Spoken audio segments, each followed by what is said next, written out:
a new look of fashion retail, embracing the innovation to accelerate the future of fashion and lifestyle. Please join me in welcoming our speakers and our moderator. He is Managing Director and Chief Executive Officer, Lacoste. Please welcome Rajesh Jain.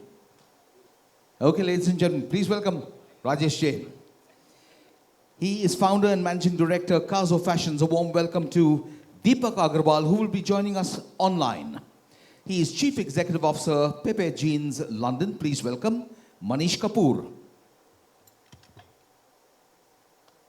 Come on, can we have a round of applause? He is deputy chief executive officer, Pantaloons Aditya Birla Fashions Limited. A warm welcome to Suraj Bhatt. Let's hear it for the co-founder and chief executive officer, Spiker Lifestyles, Sanjay Bakharia. He is director, Samsonite South. Please welcome Narendra Pratap Singh.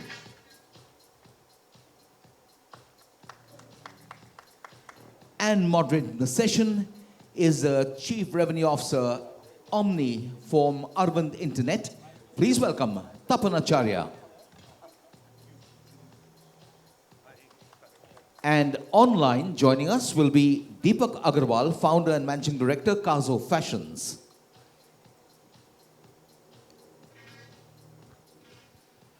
Am I audible? Yes, sir. Loud and clear. Thank you And very over much. to you.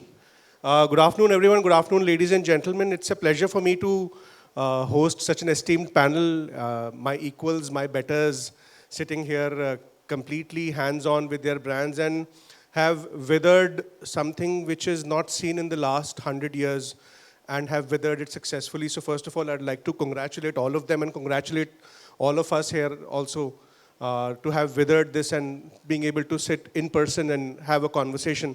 So I'm entrusted to moderate this panel, and it'll consider a lot of retail trends. I'm just taking out my mobile phone, not to check emails, just to take out some of the points which I have made, to take this discussion forward. And the fashion has completely changed, lifestyle has completely changed, the consumer demand has completely changed, and the pandemic has accelerated the pace of innovation. We all know that. And a lot is also backed by the country's diaspora. As we know that 65% of India is below 35 years of age. So there is a natural propensity to consume, which is in the people here. So for this panel discussion, first of all, I want to spearhead and little bit open it up, and I'm going to ask each of the opinions. And let me start with Rajesh first. So Rajesh, now we've seen a trend during the pandemic and post-pandemic, and it's like swinging of a pendulum. And the consumer trends have evolved, they've changed, as well as you've used technology. So what has been and what do you see now, and how do you see the trend going forward? Thank you, Tapas. Good afternoon, ladies and gentlemen. So during pandemic and post-pandemic, we saw several changes. However, for the purpose of this discussion, I would like to keep it limited to the relevant part only. So if we see what happened during pandemic, first of all the physical stores shut down, completely locked down. And obviously the customers were very scared to go out and go to the malls and physical stores, even when the lockdown started lifting during the first phase, or during the first wave. And online during that period of time actually really took us through, and most of the retailers. I remember that our sale from online space till about December last year was contributing to almost about 40% of our total sale. Wow. Despite the fact that we are predominantly a physical store brand. However, when we saw, let's say around January, February, March, when COVID scare went away, lot of customers started coming back to the stores, and there was a sudden jump in the physical store sale. Correct. Again, around April, we saw the second wave, and the customers again withdrew. However, this time, a type of COVID fatigue had set in the minds of retailers as well as the customers. Correct. The customers remained indoors only during that period of 2 to 3 months when the lockdown was there. But the moment lockdown lifted, And of course, during that period of time, customers started consuming through online channels also. But the moment lockdown lifted, customers started coming back to the physical stores in hordes. Not only they wanted to buy physically, but at the same time what we realized is that the consumption itself has increased. This gave a lot of push to the online and offline both. So online, which had actually grown and had reached a certain level, it didn't happen that online started coming down once the lockdown lifted. Wonderful. Online remained and started further growing, and offline also took off, and it is growing wonderfully right now for online and offline both. What we realized that the customers now are not looking for either an online channel or an offline channel. They're looking for a seamless experience. They're looking for a multi-channel experience also. This is a great, wonderful thing, I would say, that has happened, and that has driven a lot of us retailers to rethink about their strategies in the long term and some tactics for the short term. Fantastic, fantastic input, Rajesh. And Suraj, I would want you to build on this from here. And how have you seen the trends and the use of technology, and how has been your experience? Yeah, I think while we all know the downside and impact of COVID on the country at large, I think from the context of a person running business, it was a very, very sharp wake-up call. Yeah. And I think what winning organizations do is not to waste the crisis and see what needs to be done on that. And I think we've largely approached it on 3-4 prongs. One is, of course, cash became very important, and therefore, and it was very unpredictable, as unpredictable as any event in our history. So, one brought in a lot of cash focus in terms of how you reset your relationship with vendors and what needs to be done for the future. Most importantly, from a customer point of view, I think there was a lot of speculation till the time lockdown happening. Moment we unlocked, I think the trend started becoming very clear. And it's for the first time, I think, organizations had to deal with an unpredictability or there's an easy predictability to life in business prior to COVID. Suddenly, something called a sleepwear became very important. Athleisure was this thing on which everybody would speak about, do very little, and one had to move with ferocious speed on that. So I think a keen eye on customer trends, but keeping the context, keeping the past in view. Nobody just flips. These are just adjustments that's happened. We, for example, found that ethnic wear has probably had the slowest recovery among all our segments. And we did research and we understood the reasons why that is so. So it's not just about women shopping less, but also about women, the women who are buying Western wear being more open. So there's a lot of, one had to increase one's keenness on how closely one watched consumers. And in all of this, the process dimension that I think we had to deal with was agility. True. It was always a nice buzzword, but till the time you're hitting your numbers, till the time you're clocking your profits without any great pressure to change.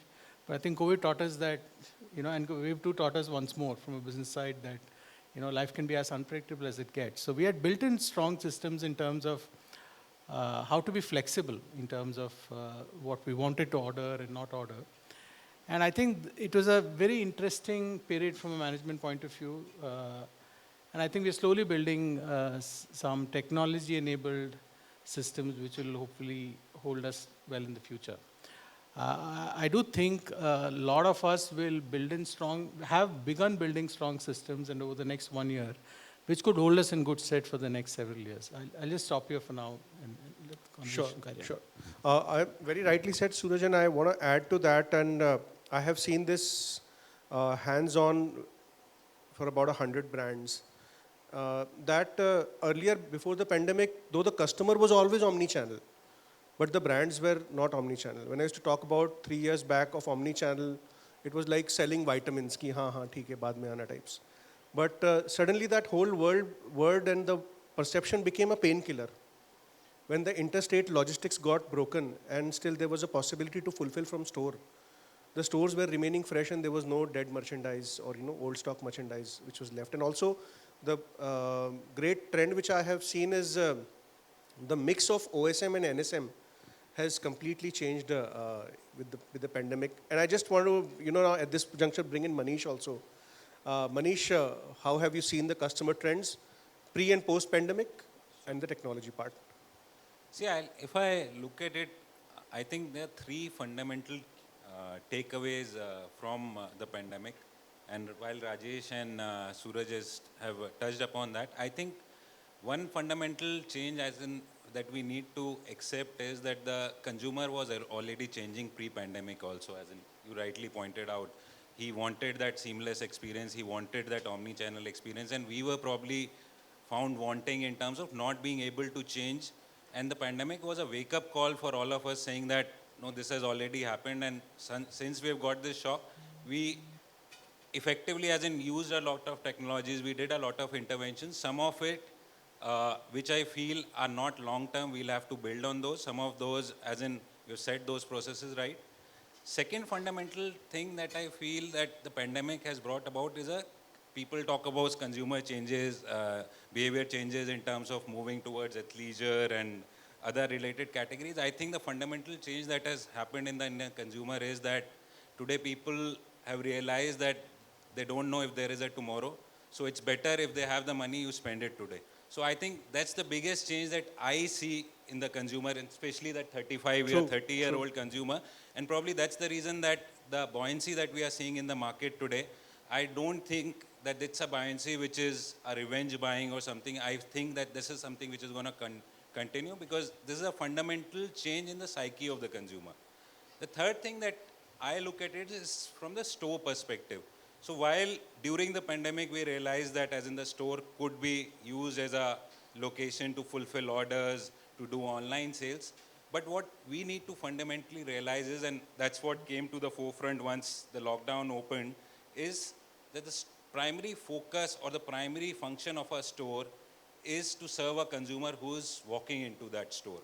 What we build around in terms of saying that we'll be able to fulfill orders from this store or we'll be able to do omni-channel are all secondary things. We need to do that, but our primary focus should be that how are we able to service that consumer better? How are we able to build those experiences from the store, which as in probably again as in is something which is going to differentiate online versus offline. But that's a very, very important thing because fundamentally in a country like India, as in there's no way that offline is going to go off. It's going to remain a primary basic channel. Online is going to grow, but we need to find ways and means wherein we integrate technology. How do we build our internal systems better to service the consumer? Very rightly said. And actually, I want to add one point there that we used to study that there are three types of decisions: functional decision, economic decision, and emotional decision.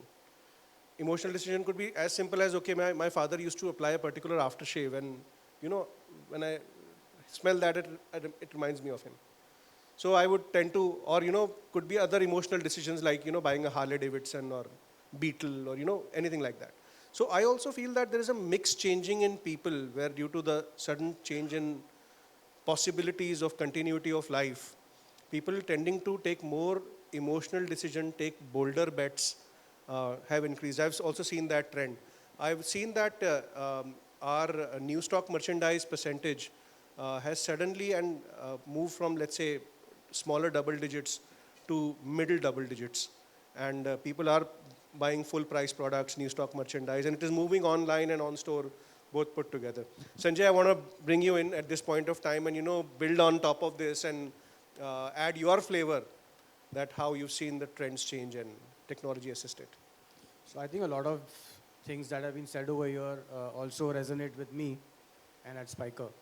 So without kind of repeating it all over again, one very noticeable, I wouldn't say change, but it's more of a realization which I feel has happened, is that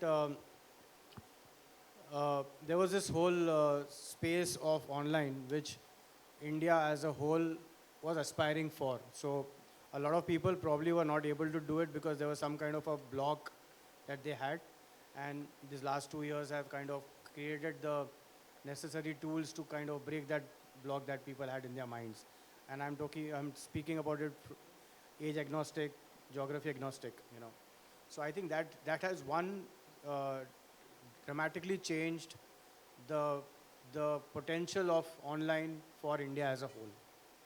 But having said that, what has also happened in the last 2 years is that because people have been closeted inside their homes for such a long time, they have realized the romance of physical buying. Yes. So there is a huge amount of, uh, it's something which is so great, which we had taken for granted. Yeah. When we step out, we buy. We never realize that it's so important, it's so refreshing in that sense. But for the last 2 years, because people are not, were not able to do it, and suddenly we found that, we are able to do it now. And that's the dramatic change which I found in people, because they have started realizing how important that was for us. And in India, unfortunately, outdoors is not so big. So outdoor for India is a mall or shopping. So that's the place where people will spend 5-6 hours of their family time together and stuff like that, which now they were bereft of. And I think people have come back with a vengeance on that. I still feel that a lot of people have still not moved out, and I still feel that there is a huge kind of inertia that people still have, a lot of people have, on actually moving out into the malls and shopping and doing a lot of things, and which is boding well for us, because that much more will happen as far as offline is concerned. But also I want to kind of bring in a word of caution over here, that, and this is entirely my opinion, that if I see it compared to 2019, nothing great has happened to the country as far as economy is concerned, which allows us to, revel or to celebrate this huge buying spree that people have finding themselves in. So I feel that there is a bit of a component of revenge buying still. It may not be revenge, it may be a wrong word, but Yeah. it is probably a backlog which Yeah. people are kind of covering up. And at some point of time, in some shape or form, it's kind of going to be a little more, it'll come down to its own, there would Own be, level. if water will find its own level. Sure. Let me put it that way. So I really feel that make hay while the sun shines. So next 4-5 months would be what it is. And with the last number that we have heard is that 24 lakh marriages are going to happen in this next 3 months. And if that's any indication, there's so much business for all of us, right? So another 4-5 months, I really don't see an issue. But at Spiker, I would move with a little bit of caution. And caution not to kind of plan things lesser than what I was doing in 2019, but not get so excited about what's happening today Correct. and kind of chalk out plans which I may not be able to live up with. Sure. Great point, Sanjay. And Narendra, I have savored the sweet dish, which is you, towards the last of the first round of questions. So why don't you put your color and your perspective in it? I represent Samsonite, and Samsonite being the world's leading brand, mainly connected to the travel, which that was the most worst hit actually, as compared to my colleagues, because the moment the lockdown Only was movie over, theaters were sitting with you. yeah.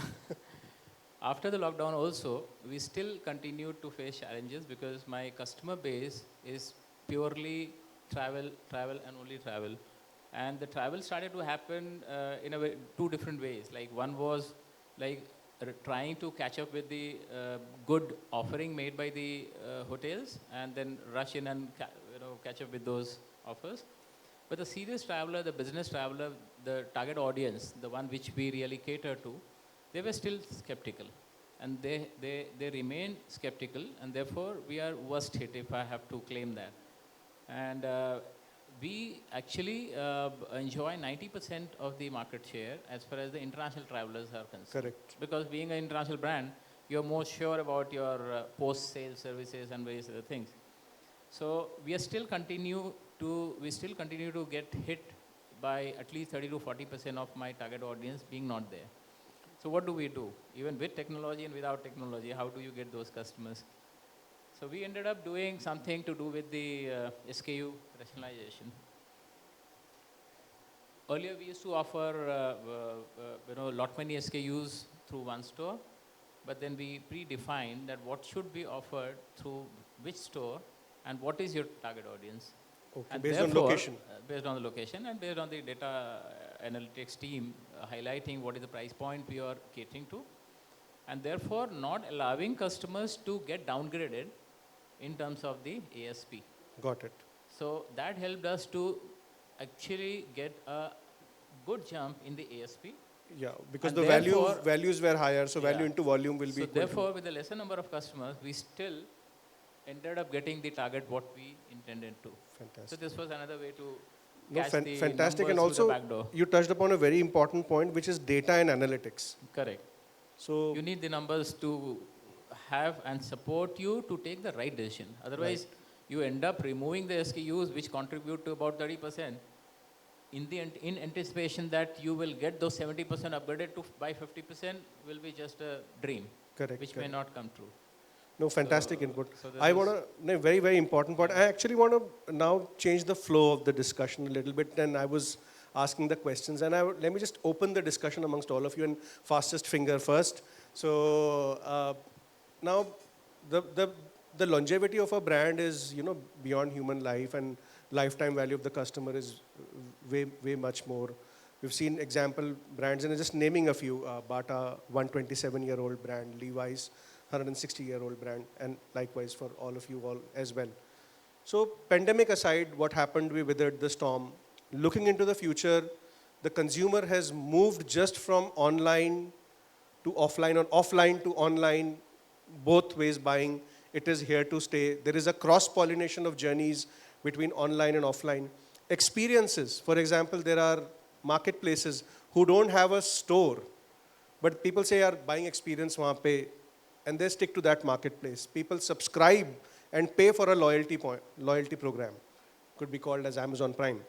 So how are you seeing the trends change in the future? And when I say in the future, in a horizon of next 5 to 10 years. And what are the steps you're doing around that? So over to you. Shall I take it? Thank you.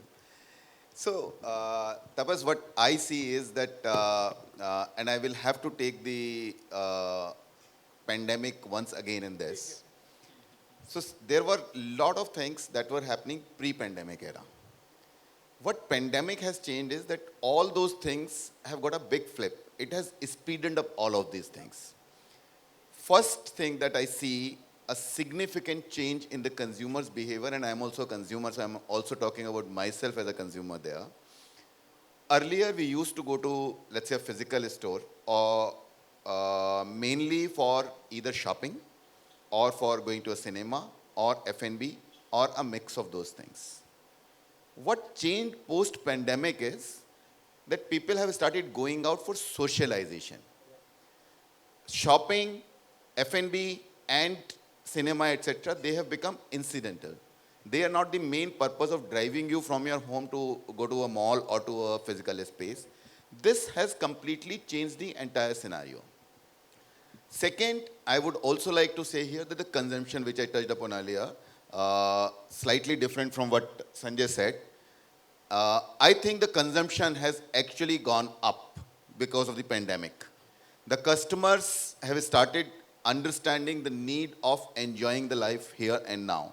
In my view, and I'm very optimistic by nature also otherwise, so in my view, this demand that we see in the consumers is not a short-term demand. It's likely to stay for a longer period of time and maybe will sustain in future also. What also happened, and now I'm coming to your specific points also, technology which was already happening in different parts of the world, and I'm not limiting it to India only, that again got a big flip. So earlier, as you rightly said, that about 3-4 years back, Omni was in a very nascent stages in India. But it got a big push, and I think most of the retailers now don't have an option but to adopt, or they have already adopted omni-channel experience to the customers. What I see 5 years to 10 years from now in the digital space is that AI and machine learning, these two are likely to play a very important role in the retail space. Data analytics, yes, will come, but that I'm not very sure that how much it will help the physical store. So it could become a seamless interaction between the offline and the online, and that is where the data will play a role, which with the help of machine learning and artificial intelligence will give a bigger push to the entire retail. two big trends which are happening across, okay, one of them across the world, and the second is more specific to India. Customers earlier were aware of sustainability aspect. But because of pandemic, sustainability has become almost like a demand from the customers and the brand. Globally, across the world, almost all the brands, including Indian brands and international brands, have started thinking in terms of sustainability. They're investing a lot of time, money, and energy behind making their products sustainable, especially in the garments field or the let's say beauty space, where a lot of carbon footprint gets generated. So most brands across the world have started working towards that. And I see that 5 to 10 years from now, and I'm again picking up what you said, the brands will sustain only if they are caring for the environment. Correct. Third, and the last thing that I see is a major change that is happening or is likely to happen in India, especially in India, is the social compliance, which means compliance with the laws and regulations related to the workforce. In a country like India, where law is complied with most of the retail chains, like most of us we have, however, that social compliance is not given its due importance when you go to a small business house or remote areas, etc. But that is becoming almost like a norm. People have started demanding that. On the other hand, those who are supposed to comply with that law, they have realized that this is nothing less than their responsibility to comply with those laws. So what I see that 5 to 10 years from now, yes, digital space will be a great space. There will be seamless interaction between online and offline, and there could be some other channels also. It could be like, let's say, you're selling through video conferencing, and those kind of things could also come. Sure. But sustainability is also likely to play a great role there. 100%. From my perspective, as in terms of, while I completely subscribe to what Rajesh said, and in fact, I'm wearing a denim that, as compared to some 200 odd liters, just utilizes a cup of water, and that's our initiative on the whole sustainability side. We call it Wiser Wash. I think there are fundamental things which, from a retailer's or a brand perspective, are happening. I'll use a word which is used a lot nowadays in terms of saying what we are looking at in terms of what I call as a more of a 2 to 3 year horizon in terms of a single view of a consumer. I think that's what most of the retailers are and the brands are looking at. So today we have a scenario as in a Manish Kapoor or a Rajesh Jain as in interacts with us on a store as in that's Manish Kapoor one, and then the same person is interacting with us on a web store, that's another Manish Kapoor, and we are not able to correlate, is it the same person? I think when we are talking of single view of consumer, as in that's going to be one of the biggest aims for us as an organization and for a lot of retailers. It's easier said and done, as in when you think of it, you're talking of right from your POS systems to what sort of order management systems you use, to what sort of technology platforms do you have in terms of your web stores.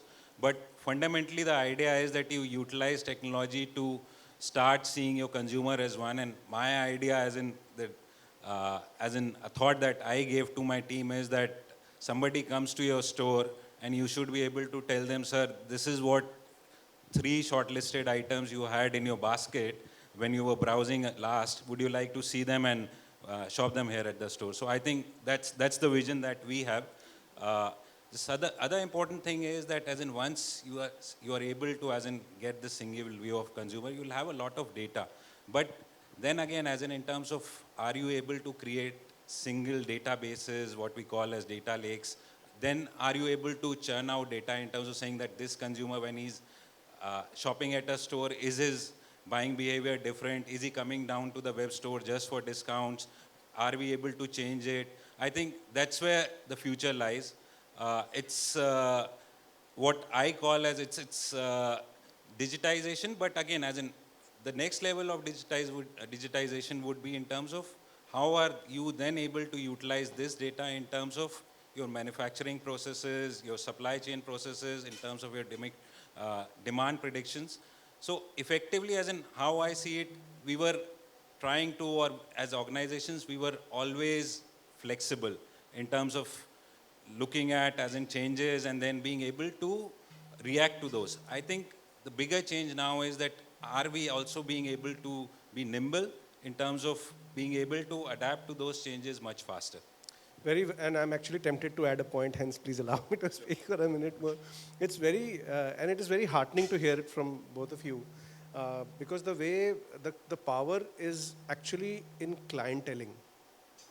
And if the person on the store, if the person, the first touch point with the customer is actually able to predict next best action based on the pattern of the consumer, and can deliver it to the customer, they in fact like it more, because जो एक चीज़ दिखाई दे रही है कि हम किसी को कुछ भी दे सकते हैं पर हम उसको टाइम नहीं देना चाहते.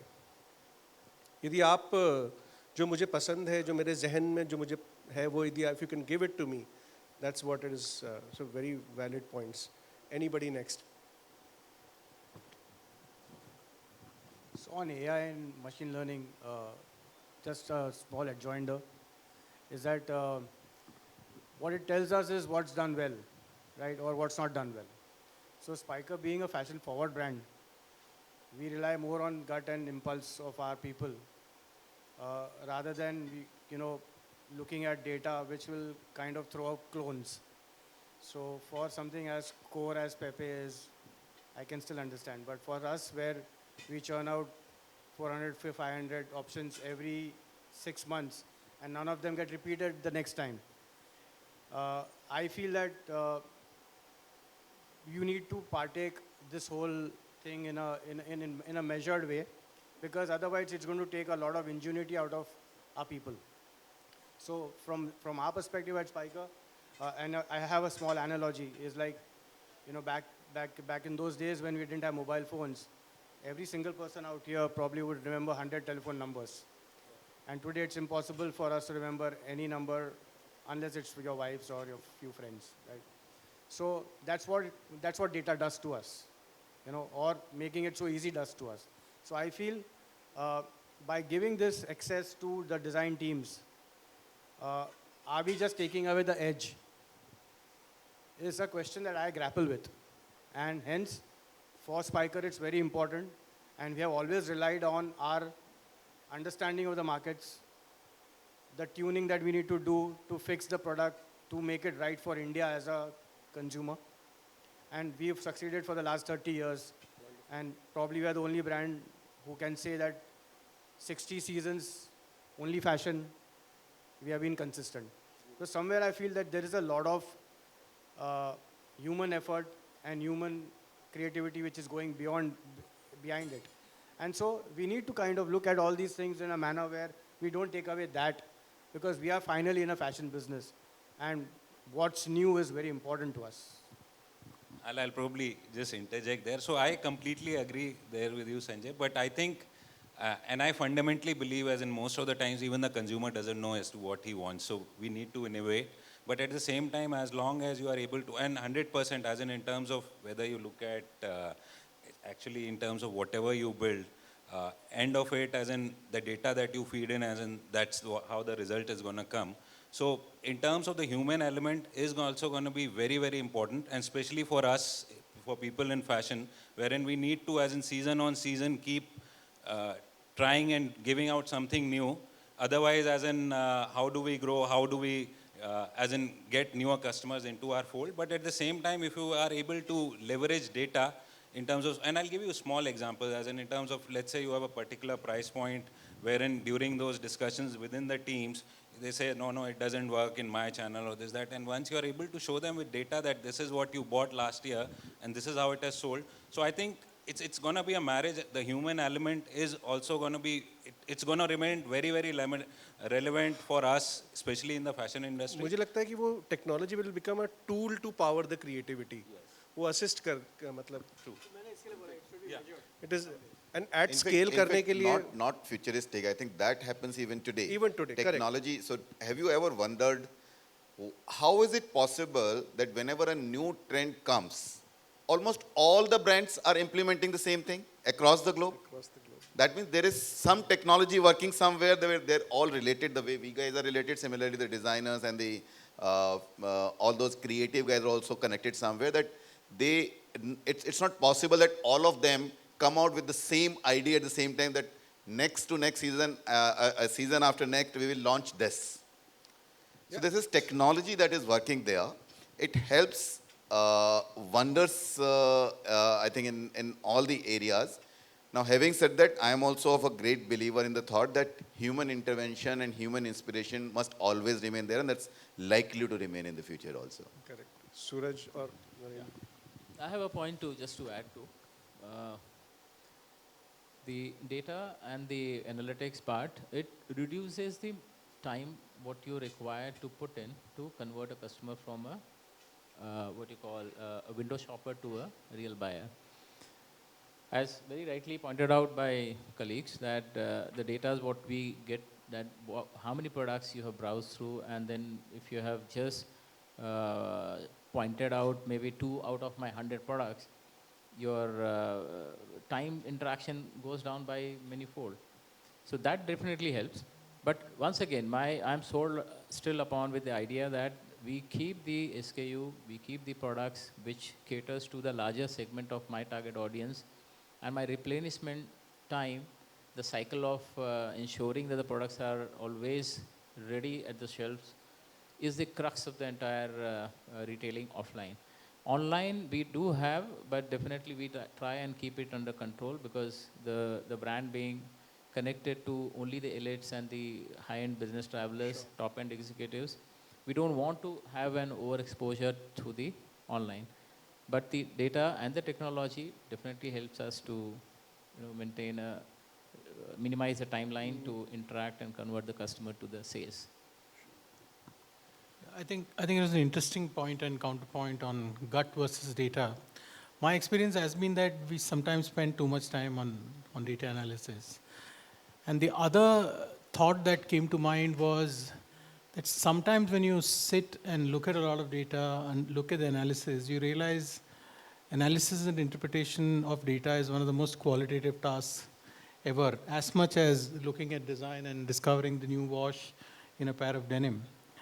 And the reason is that the context always changes, right? You are analyzing what happened in fashion. I mean, in these days, you got to go back to FY20, financial year 20, to imagine a normal season. And on top of that, you're trying to see what's going to happen in FY22, which is likely to be a dramatically different year than now. So therefore, I think in almost all data analysis, I think the role of interpretation, including some of the case studies in terms of AI and so on, one hears about Myntra's tool in which they can predict which colors and what kind of attributes sell. I think interpretation does have a large role to play. The way I've tended to look at it is what's the big problem a technology or an adoption is meant to solve. So I get a little lost when sometimes it comes across as data analysis tools for tool's sake. So in Pantaloon, we are trying something fairly ambitious in terms of an assortment planning tool. Assortment planning is, we all believe we do it, but beyond a certain level of complexity, with only Microsoft Excel as a tool, you can't do it. That's the reality. But if you talk to planners across organizations, they'll tell you they're doing it brilliantly well. And that's what I guess you have to feel as a proud professional. But if you take Pantaloon, we have external brands, private label, we have 6 lines of businesses, we have 100 categories, we have many tiers of cities, many types of stores, many sizes of stores. You know without technology, you can't even start doing a good job of it. Of course, there are conventional, wisdom that exists. We work with partners who've been doing this for a long time across channel. That wisdom is always harnessed. But from a scientific point of view, from a point of view of optimizing, you need a tool. So we are in the implementation stage on that. And it's quite fascinating how even the people who are working with us tell us, this is what the numbers say, but remember the business decision is yours. Correct. So, and we are enjoying that process where our planners are overruling some parts of the tool, So one of the first few experiments, and 25% of what the tool has recommended, we have absorbed and accepted, saying, I think the tool is right. 75% we've rejected because we are working on FY20 data and the world has changed since then. And also, therefore, I see all of this as a journey. We've begun now. The real effect will not be for SS22 buying or 2022 buying. Once you take these decisions with the tool and once you implement it, and as you learn, so this is now, you got to invest today for 3 years later. So that's a kind of, I think, time frame with which one needs to look at a technology intervention, which is why I think it's important we throw technology at a really big problem, because then the organizational bandwidth can kind of fall in place for that. True. I'd like to share what also we are doing with the Arvind brands and with others. So what we do is that, of course, data lake, everybody, all of us have talked about, but so we'll build a data lake. On top of that, we'll build lenses also, patterns, that seeing the data, what is the pattern that is emerging out and what could be the next best action for the consumer. Because one next best action, say, you build the right promo, so you see what is the promo attach rate, otherwise we all have at least 1,000 plus SMSs which we have never read actually, and we will never read. So promo is also another thing which comes to, as Suraj, you were talking about, the BI part. So we cross-pollinate different functional data together. For example, from what kind of orders are coming from what parts of the country, and how have you done the assortment planning. So that online orders, offline orders, and the next best action data lake, putting together builds a huge amount of knowledge base. Another thing which we are doing is, apart from marketplaces, we have an understanding of what kind of a user does how many returns, or frauds, or fakes returns, etc., etc. So to what kind of user, what kind of payment mechanism should be offered, or a predictable, precise delivery can be offered. I also feel that this time has been a great time of collaboration, where different functions, different partners, different sides of business have collaborated to come up with great ideas. So do you think of, and this is the last question, fastest fingers first, an example of collaboration of technology, human data that you see that is taking could be logistics, could be, retail operations together, is taking the retail operations further, and could be a trend in the future, or could bring a huge amount of benefits in the operations. Anything, any trend that you can spot?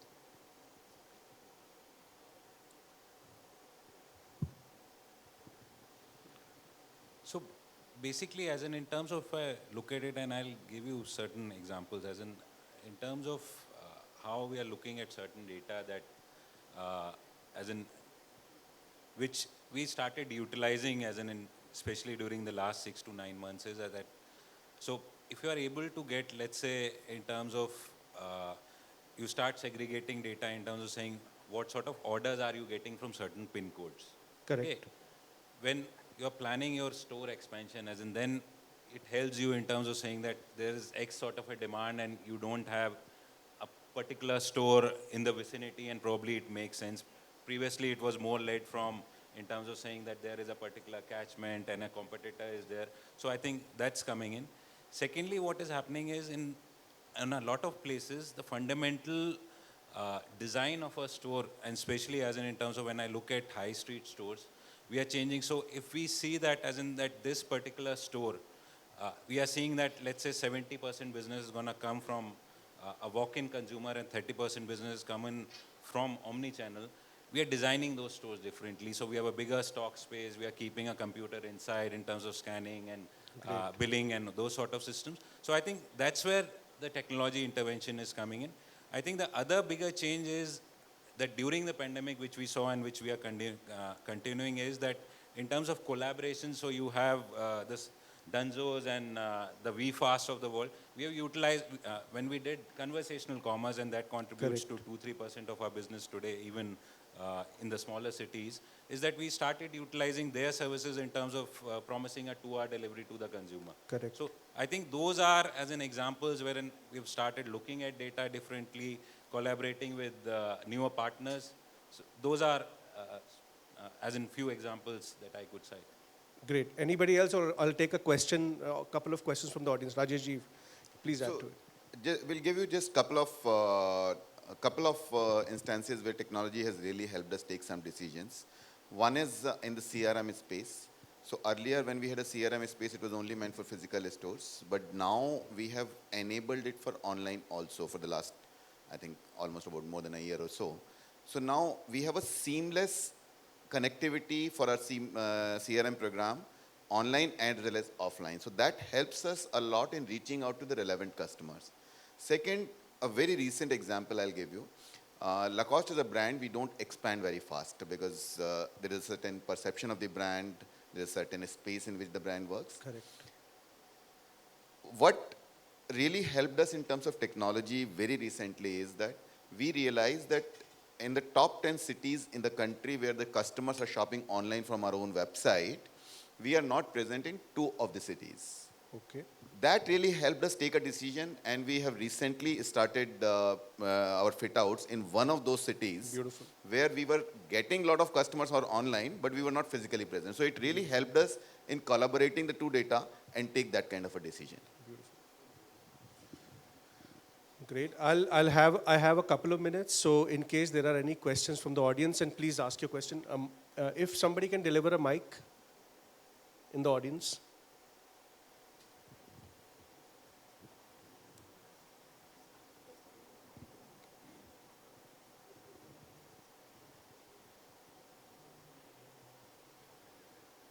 Why don't you take this?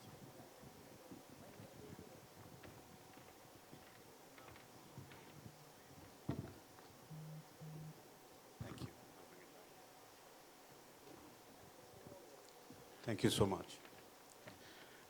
I have just a 45-second observation, and I just want reaction from the panel, because you can never get a panel like this sitting here. Okay, you can hear me now. Okay. So this is my observation, and I want a reaction. Okay. I'm going to take 45 seconds, starts now. 32 years ago, I was working in a store in the US. छोटा सा store था, bed बैथ and beyond करके. उनके दो store थे उनके. Jewish owner थे. कोई हमारे पास टेक्नोलॉजी नहीं थी. Even at that point of time, even in the US, nothing was in terms of systems and processes and databases. नहीं था. I'm talking about 80s. Okay. तो कोई कस्टमर आता, उसको कोई कंफर्टर लेना है एक किसी वैमसेटा एक ब्रांड का, और उसके पास उसको मीडियम चाहिए, हमारे पास नहीं है. तो हमारा एक और स्टोर था, लेकिन हम इतने कंप्यूटर भी नहीं थे. We would call up the customer, we would call up the other store and find out अगर वहाँ वो साइज़ है, और कस्टमर को बोलते तुम यहीं पे रिंग कर लो, you paid at the till right here, and we will deliver it to you free of charge. Okay. Now fast forward 2021 in India. मैंने एक brand है, I won't say the name of the brand, but the brand CEO is also here right now. मैं कुछ खरीदने के लिए गया. मेरे साइज़ की जो चीज़ चाहिए थी मेरे को, वो नहीं मिली. वहाँ थी नहीं. जो मुझे पसंद आया उसकी साइज़ नहीं था. तो the sales people over there like, sir नहीं है, क्या करें. तो मैंने बोला यार आप देखो यार स्टॉक में पीछे हो कहीं. तो कहे नहीं जी नहीं. मैंने बोला यार तुम्हारे 50 स्टोर्स हैं यार, तो can't you check. So I said why don't you go, open up your register, have a look at the inventory, see which store has that, how difficult it is to see an SKU, and see all you need in SKU is कि बाकी के store में inventory है.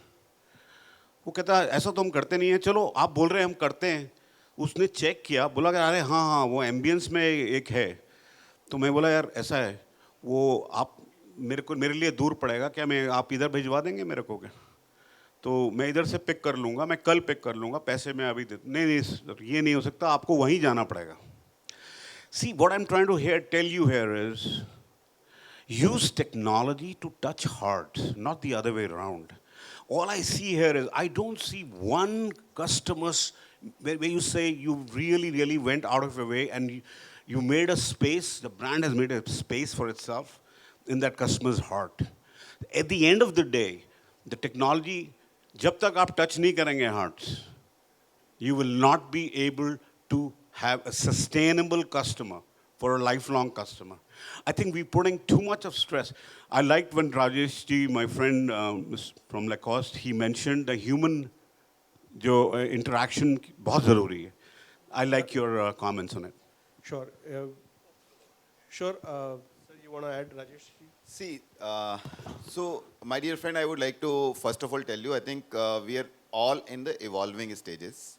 The experience that you've had in whatever store it was and whatever brand it was might have been a one-off experience where they might not have implemented or used the technology to the extent it is required.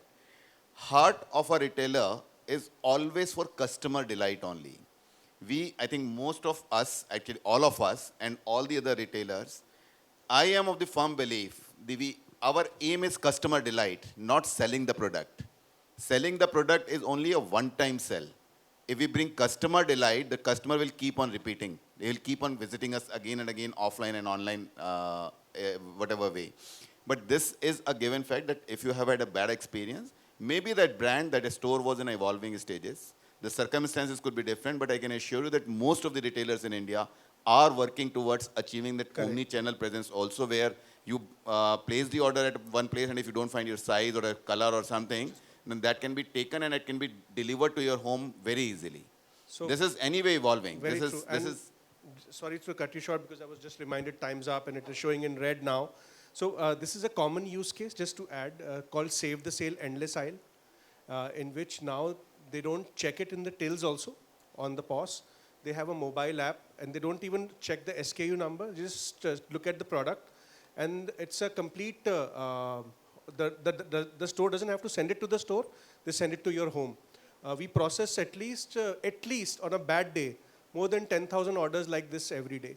So the world, as you felt, touch hearts, they have evolved and technology has enabled, and they are trying their best to touch hearts, and you've said the right point, that touch hearts. I am being told again and again that time's up and it is flashing in red now.